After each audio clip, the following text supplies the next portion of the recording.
Hello, and thank you so much for having me today to bring what I was born, like everyone, with a blank canvas, a gift of life. But in that gift, when my mother opened it up, there was no teachings, no lessons. She was going to teach me through her skills, through her love, her way in how you make a difference. My daughter will make a difference. And whatever goes in that is part of our challenges. Some of us may have a box that gets to the end of their life period and give that back to say, well, there's not a lot in there. What did you do with your life? What did you do? Did you respect? Did you care? So for me, my journey began very sadly, actually. One in the gift of life was where I was born, and discarded by my biological father because he had no room or space for anybody. Excuse me, other than my mother, I love so deep. He wanted me eliminated, to be dealt with. This, let it go. My belief in my God, when God gives you a purpose and a reason to be born, you challenge yourself with 5 T's. First of all, you will have trauma. You've had trauma because you've come and been born. You've come from your mother's womb and you have been created to stand. How you deal with that trauma will be your greatest triumph, your greatest success. Because we need time. We need trust. And we need to trust when we use our thoughts. Because thoughts can change in 3 seconds. But those thoughts define us as a person, our character, how we will face. And more than ever in society today, in our modern world, yes, we are all human beings, but we're not simply here as human form in muscles and cells. We are a person that has a voice. Even those that are voiceless still have a voice. Through braille, through body language, we count. Everybody counts in this world. You are all enough. You will always be enough. And even through those challenges that knock us to the floor, they will make you rise. I believe in the invisible hand that will lift and support and reach out. When you feel there's no faith, no hope, anything left in this world, we always have to understand we have faith, hope, until there is no unreasonable doubt. We will share and we will live on a bridge that is equal, that is diverse, cultural awareness, and most of all, respect. And you ask why I feel so passionate about that.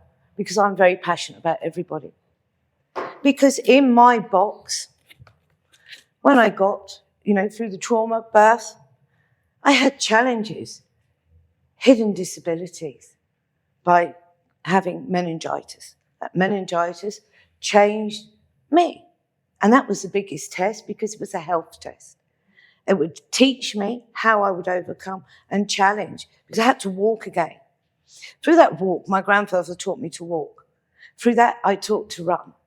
At the age of 15, I, unfortunately, through that meningitis, had epilepsy that led to todsparesis and cataplexy and narcolepsy. Very challenging things for my mind. But because of that, I wanted to be that Olympic runner. But every time I would collapse and fall, they took that away from me. So there was my box. You can't do that. You are going to stand here and allow all these people to bully you, kick you, hurt you, and you're not enough. To the point that you yourself want to eliminate that.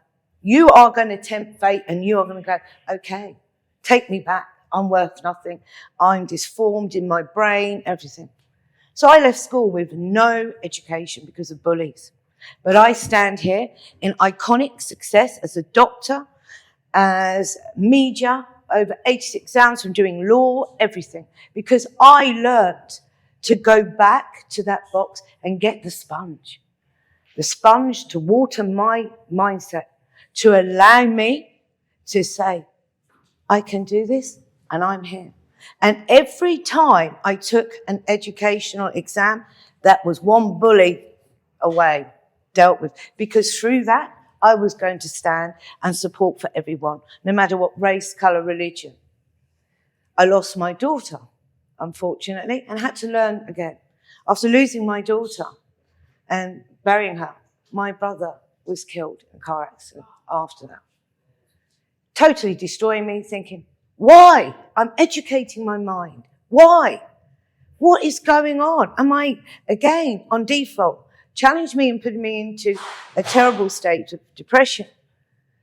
To come back out of that after 16 years and educate more and say, I am enough. Yeah. I'm good enough. I'll always be enough. And for everybody out there, see this book. This is your book of life. You choose who, when, what you do in that. You, on your first page, will take baggage with you.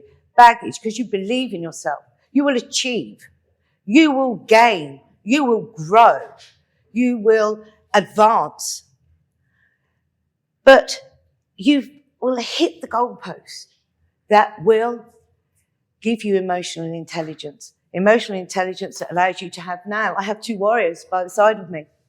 One is wisdom. The other is patience. And we draw by educating our minds to respect whatever colour, race, religion you are. Everybody deserves the right. Everybody deserves that voice. Everybody should be allowed and respected. Because in my case of baggage, I have 3 items I keep in that. That is the biggest reminder. So when I go back and say, how's your book? Yes, you wrote 12 children's books. You won Best Author of Fiction in the World for writing my book, The Broken Girl in the Red Shoes. To talk about the legacy of my mother, her fight, her survival, who then was taken and died in my arms with cancer. How much more? But in our book, we have 5 chapters with 5 T's that I put in there. And in the first one, let's talk about the trauma. Let's talk about trust. Because when you trust yourself, you trust your feet, because your feet are here to leave a legacy from children, grandchildren, whoever you are, to stand with your voice. Many people who empower women and to say, I am wearing this. Don't tell me I can't. I have a right to do that. I have a right to say who I am. So for me, it's my book, when I go back, is all about you, because you created and gave me hope. You gave me faith, and education did. And for everybody in here with all your baggage, salute your baggage, take it with you. Don't push it to one side. It's part of you. You're enough and always will be. Thank you very much.